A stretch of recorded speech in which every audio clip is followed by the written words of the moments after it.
A lot of people call it financial literacy. It basically means that you are learning strategies for how to best manage your money. And the earlier you can learn these strategies, the better off you'll be. A lot of times we're not talking too much about money because it's a little more taboo, or there's usually shame attached to it. Like, oh, we don't want to, make anybody feel bad about their financial situation if it's different from ours. So we don't really generally talk about it. To what extent do you think the financial institutions that are running the world, so to speak, are benefiting from our lack of knowledge? I love this question because the reality is that they are benefiting. They benefit a lot.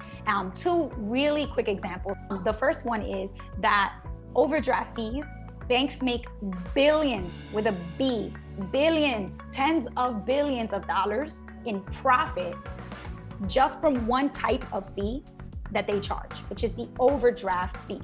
So if you go to buy something with your debit card and you don't have enough money in your checking account, then you're drawing it below zero. So you're taking money that you don't have available in your checking account and using your debit card to try to access that. Now, overdraft is an opportunity for the bank to actually spot you. They will put the money in your account and then you owe that money to them. But for that service, you owe them also a fee, an overdraft fee. It really puts people that are already in a situation where they're struggling financially because clearly they don't have enough in their checking account, and now charging them super high fees.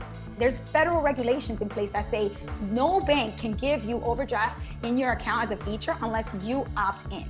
And if we teach everybody that you can opt out, the banks can't do it unless you ask for that feature. But guess what happens when you try to swipe your debit card and you don't have enough money? Your debit card gets declined. And you go and you figure it out, because you shouldn't be charged fees just because you didn't have enough. So the second example is Utah. Utah is a state that was the first state that required all high school students they have to take a personal finance class in order to graduate high school in the state of Utah.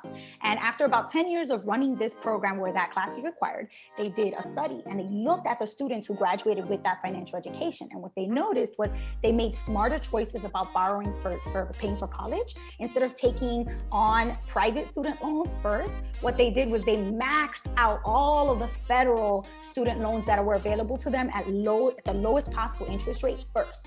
And then once they did that, then they went ahead and looked at private student loans, which will be more costly because they have higher interest. But before that, students were taking on private student loans without maxing their federal options first. So they didn't realize that they had a better alternative, right? Because they didn't know how to compare interest rates when borrowing.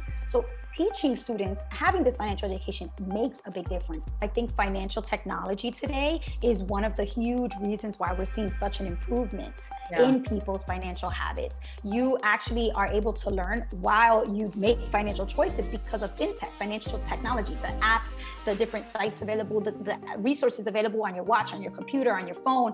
That has never before been available to people, especially younger and younger people. So I think, what we started to see is that younger people are taking advantage of these tools. The fact that today anybody with internet on their device can get access to an account, a banking institution, or an investment account where they can put in $1, $5, $10 and start actually generating wealth over time is like, woof, we're definitely living through a revolution right now with technology and finance. So right now, in 2021, there's 7 states that have a requirement in every high school. They have to teach it in 7 states. Personal finance is a class, just like reading, just like math, just like science. It has its own, full semester.